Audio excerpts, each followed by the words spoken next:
Yang menarik, cabang iman yang ke-70 atau yang paling rendah, ternyata apa? Wa yumitul anil adza, wa yumitul adza anit thariq. Ternyata membuang duri, membuang kata, membuang sesuatu yang mengganggu di jalan. Waktu maghrib tadi saya pakai motor ke masjid, di jalan belokan kita melihat ada bangkai tikus. Tergerak hati saya ingin segera membuang. Baru tergerak. Cuma karena sudah mepet, khawatir masbuk, nantilah pulang. Karena bangkainya masih segar, masih baru, segar. Dan baru ada, tidak tahu siapa yang menaruh. Dan besar bangkai tikusnya. Kebayang nanti kalau lebaran santri putri lewat, kan nggak enak. Nantilah habis sholat. Pas pulang maghrib, ya, pas mau pulang nggak ada lagi. Alhamdulillah, berarti ada yang membuang. Jadi ternyata wayumitul adza anit thariq itu iman. Masya Allah. Maka kalau kita melihat sampah, apatah lagi sesuatu yang bisa membahayakan di jalanan orang lain, maka hendaknya kita hilangkan gangguan tersebut. Tadi ada santri yang keluar, nggak balik-balik lagi. Tapi jangan dibuang ya, jangan dianggap tadi azab lah. Nggak apa-apa, mungkin sedikit yang lama. Ya. Jadi, masya Allah, sekecil apapun amal, ayo lakukan. Ya, seperti Ustadz Yana suka mengumpulkan uang receh, kecil tuh, dikumpulkan, dikasih ke yang suka bawa mobil. Ini Ustadz, untuk nanti uang ini, koin ini dikasih ke polisi cepet. Kecil-kecil itu, tidak usah kasih uang gede. Nanti cukuplah bendahara yayasan. Gitu ya. Apalagi yang amal yang kecil, banyak sekali itu. Membersihkan apa, gitu. Sekadar bahkan senyum, tabassumuka li ahli wajhika sedekah. Senyum, ya. Senyum itu ringan sekali itu. Dalam nasyid Raihan, itu zaman masih ingat tuh. Nah, gitu ya. Ternyata dengan senyuman kita bisa mengikat hati orang, masya Allah. Orang menjadi berhutang dengan kita, sehingga apa? Ketika seseorang mendapatkan senyuman, maka karena dia sudah merasa hutang, akhirnya dia balik senyum. Masya Allah. Orang yang bermusuhan pun dengan senyuman jadi hilang. Ya, masya Allah. Jadi itu, ya, yang keempat. Yang kelima, amal sunnah ini banyak sekali. Dan kita tidak bisa menghukumi atau memaksa orang untuk menginginkan seperti kita. Contoh misalkan, ada orang yang memang kuat sholatnya, ahli sholat, ada memang. Dia tahan sujud lama, tahan ruku, banyak sholatnya, enak dia. Tapi ada orang yang tidak kuat sholatnya, hanya mengambil yang wajib misalkan. Tetapi dia punya amal yang lain, misalkan dia ringan baca Quran, masya Allah. Ya, sepertinya championnya tahun ini beralih dari Ustadz Yusril karena sudah nggak ada kompetitornya, beralih ke yang di samping saya, Ustadz Abi Kirno, setelah ketua yayasan. Ya, ada championnya sekarang, champion baru. Bahkan mengalahkan Ustadz Abdul Sukur. Masya Allah. Luar biasa ya. Ada orang yang tidak kuat sholatnya, tapi kuat baca Qurannya. Ada lagi orang yang sholatnya biasa saja, baca Quran biasa, tapi dia ahli sedekah. Seperti yang membangunkan masjid kita, masya Allah. Ada orang yang tidak kuat sholat, tidak kuat sedekah karena mungkin tidak punya harta banyak, ngajinya biasa, apalagi amal biasa saja. Tapi apa? Dia orangnya baik, ramah, suka membantu, masya Allah. Jadi macam-macam, ya, macam-macam amal-amal itu banyak. Nah kita kalaulah tidak bisa mengumpulkan banyak amal sunnah itu, ya, minimal ada satu amalan andalan kita. Katakanlah ada kita bisa menjaga dari sholat duha, ya, jaga aja setiap hari 2 rakaat misalkan. Kalau kita bisa menjaga infak kita setiap hari 2000 setiap hari. Nah maka karakteristik yang berikutnya dari sekian banyak amal-amal sunnah itu, apapun amal sunnahnya, sekecil apapun amalan sunnahnya itu, yang terbaik di sisi Allah Ta'ala adalah yang dawam, yang istiqomah. Ahabbul a'mali ilallah dawamuha wa in qalla. Amal yang dicintai oleh Allah SWT itu adalah amal yang istiqomah, yang dawam, daiman, istimrar, wa in qalla, walaupun sedikit. Masya Allah. Ada orang baca Quran cuma 2 lembar tapi setiap hari dia rutin. Itu jauh lebih baik ketimbang orang yang baca Quran hanya ketika Ramadan. Khatam dia 10 kali. Selesai Ramadan selesai itu. Tinggal Quran tutup sampai berdebu sampai bulan Sya'ban. Ramadan baru diambil lagi, baca lagi 10 kali khatam. Banyak. Tapi dalam bab ini Allah Ta'ala lebih memilih, lebih disukai, lebih dicintai Allah Ta'ala amalan yang tadi sedikit tapi kontinuitas, sustainable. Masya Allah, ya.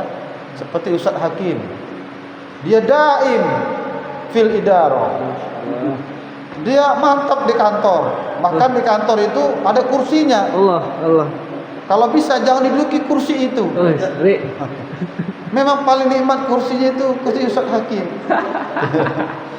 Dan alhamdulillah dibelikan oleh bendahara, disiapkan komputer yang paling bagus, mengalahkan Pak Ketua Yayasan, sehingga dia mantap di situ. Daim dia. Setiap hari tagline-nya tiada hari tanpa player. Tadi malam kayaknya dia begadang lagi buat player DPW. Mas, kalau buat player DPW sampai jam 3 subuh saya lihat. Dari jam 11 malam. Enggak tahu sudah jadi itu belum. Semoga sudah jadi. Insyaallah. Daim. Apapun amalnya itu. Ya. Ini siapa? Siapa nih? Ini lupa namanya. Kakak? Muiz daim. Tapi bukan dawamnya, bukan dawam nakalnya, bukan. Apa dawamnya? Dia selalu di saf pertama. Bahkan sebelum azan, insyaallah. Itu ya. Jamaah dimuliakan Allah Subhanahu wa taala. Di antara ataupun berikutnya, tidak boleh kita mencela orang lain karena tidak melakukan amal sunnah seperti kita. Ada kaitan dengan bab sebelumnya tadi. Tidak boleh. Karena dia ahli baca Quran, misalkan melihat orang lain tidak kuat baca Quran, dicela. Itu tidak boleh. Kenapa? Boleh jadi orang tersebut punya amal yang lain. Memang dia lemah. Ada lagi orang yang tidak kuat puasa. Puasanya hanya Ramadan.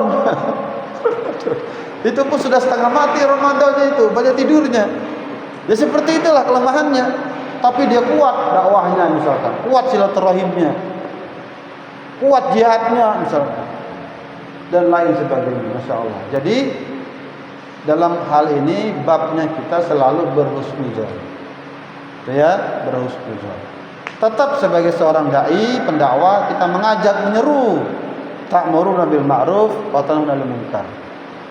Ya, sekaligus memberikan teladan yang baik dengan tambahan tidak mencela ataupun menghina ataupun menganggap rendah amal orang lain. Karena ada satu kisah yang masyhur dari sahabat Nabi. Kata Nabi dalam sebuah majelis, Kalau antum lihat ahli surga seperti majelis seperti ini. Kalau antum melihat ahli surga, padahal di situ sudah banyak sahabat yang terkemuka. Ya, sahabat-sahabat utama, as-sabiqun awwalun. Nanti akan datang sebentar lagi. Tiba-tiba datanglah seorang laki-laki yang biasa saja duduk majelis ini. Ya. Mendengar kaul dari Nabi Muhammad SAW itu ada salah seorang sahabat, yakni anaknya Umar bin Khattab yang bernama Abdullah ibn Umar. Abdullah anaknya Umar. Abdullah bin Umar ini adalah seorang sahabat yang sangat ingin meniru, mengikuti apapun yang dilakukan oleh Nabi, sampai-sampai mengikuti gayanya, cara berpakaiannya, cara berjalan, cara bicara. Boleh, berarti boleh ya. Jadi kalau Ustadz Hakim karena sangat takzim dengan Abi Kirno, boleh saja mengikuti Abi Kirno, boleh. Ya, bagaimana gaya marahnya Abi, misalkan ya, boleh ikut, boleh. Bagaimana gaya wibawanya Abi, misalkan, bagaimana gaya pengawasannya Abi, boleh, boleh. Tapi tentu dalam hal yang baik. Jangan diikuti gaya marahnya Abi, jangan. Karena gaya marahnya Bang Hakim lebih ganas daripada Abi Kirno. Sudah banyak korban. Ya, tapi untungnya bukan korban manusia. Ya, masih benda-benda biasa. Gitu ya. Nah, Abdullah bin Umar ini akhirnya cari cara, gimana ini? Penasaran saya. Kok bisanya ini?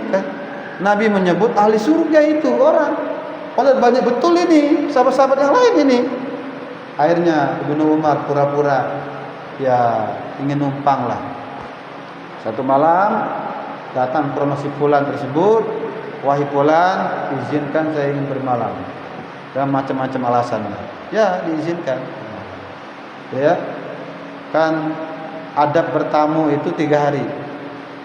Jadi kalau Ustadz Yana ingin bermalam di rumahnya Ustadz Fauzan, boleh 3 hari 3 malam, boleh.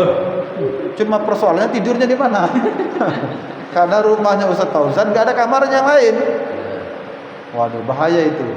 Ya, berarti rumah yang sunnah itu, ya, berarti rumah yang sunnah itu ada kamar yang lain.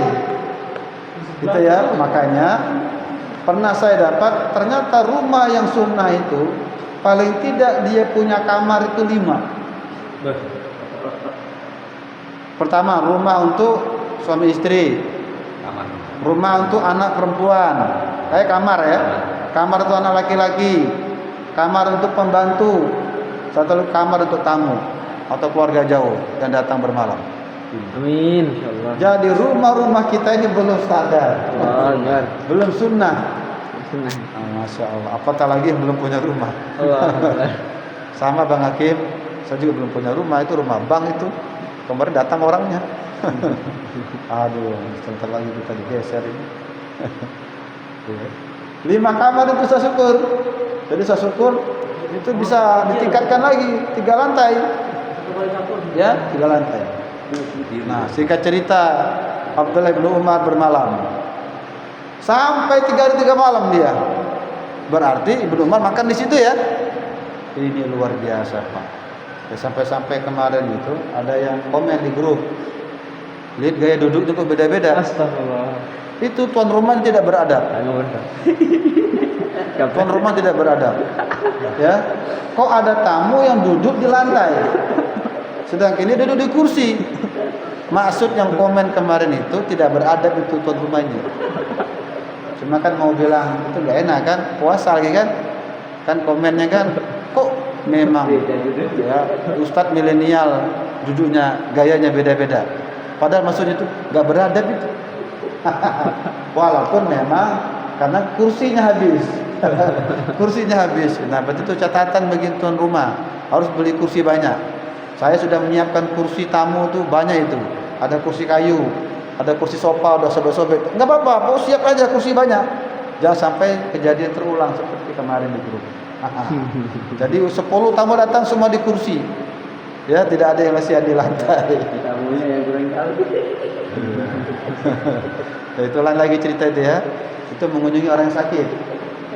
Ya, terlepas kalau berkunjung ke rumah orang sakit itu jangan lama-lama, mengganggu yang sakit juga nggak boleh. Ya, kembali ke cerita tadi. Sampai 3 hari 3 malam, Ibu Umar kecewa akhirnya. Mana ini? Nggak ada amalan yang kayaknya ini cocok jadi ahli surga ini. Waduh. Tapi nggak mungkin Nabi berbohong, nggak mungkin Nabi salah ini. Tapi apa ini? Pas dia mau keluar rumah, kayaknya tembus hatinya. Itulah orang soleh ya.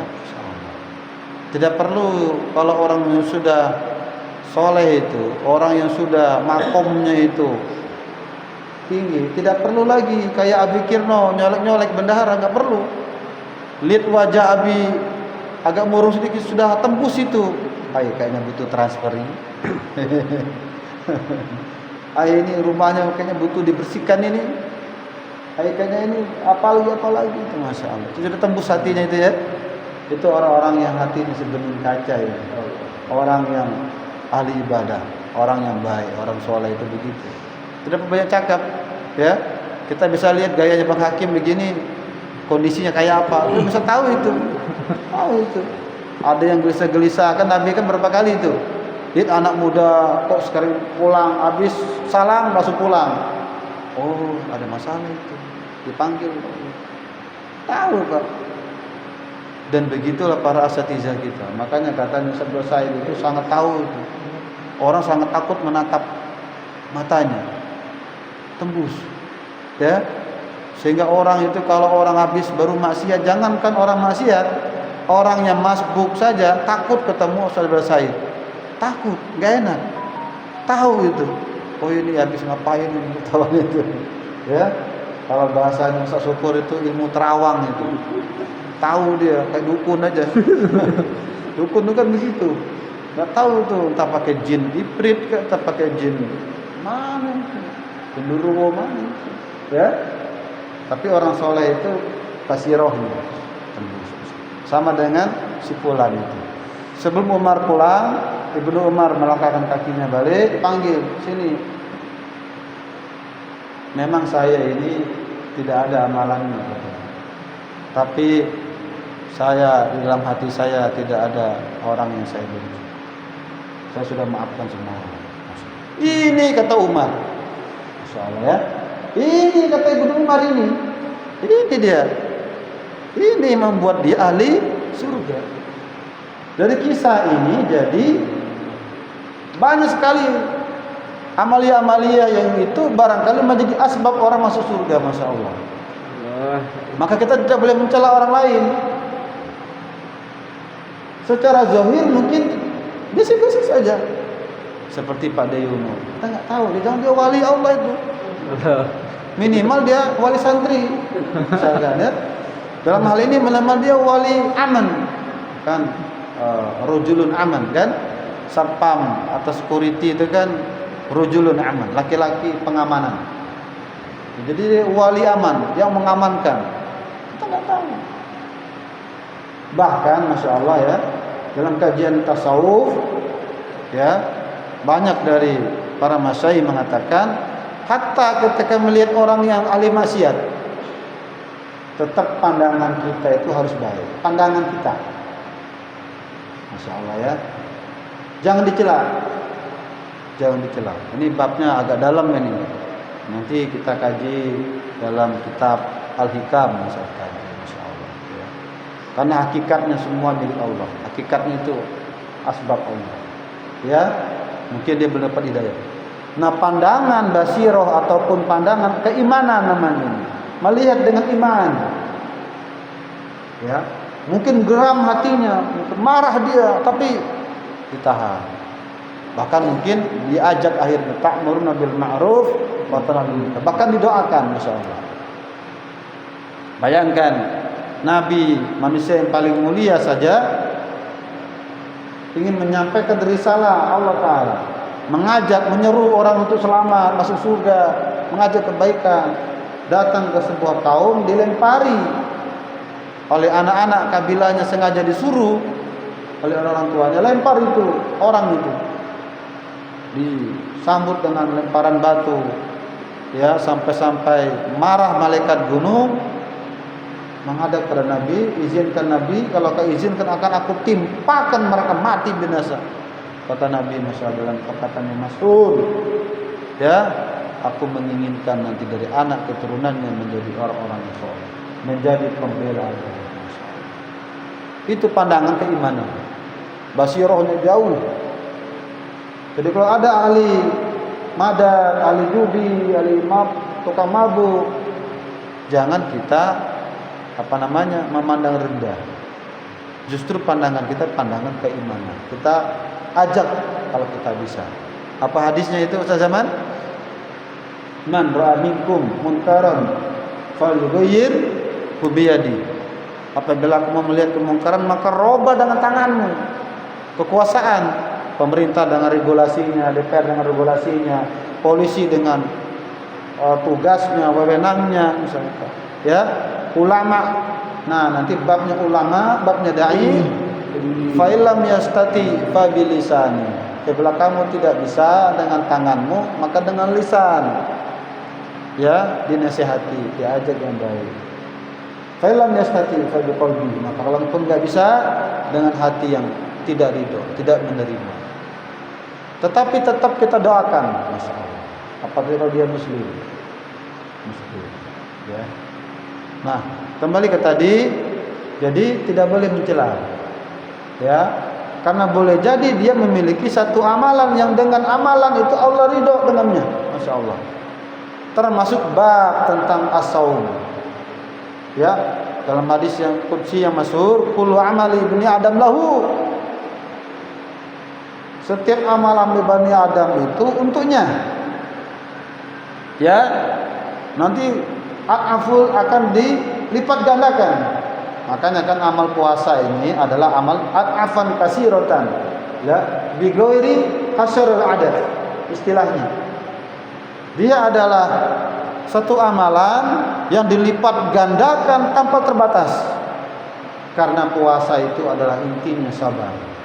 Sedangkan orang yang sabar itu disebutkan oleh surah Zumar ayat 39, innama yuwaffas sabirun ajruhum bighairi hisab. Masyaallah.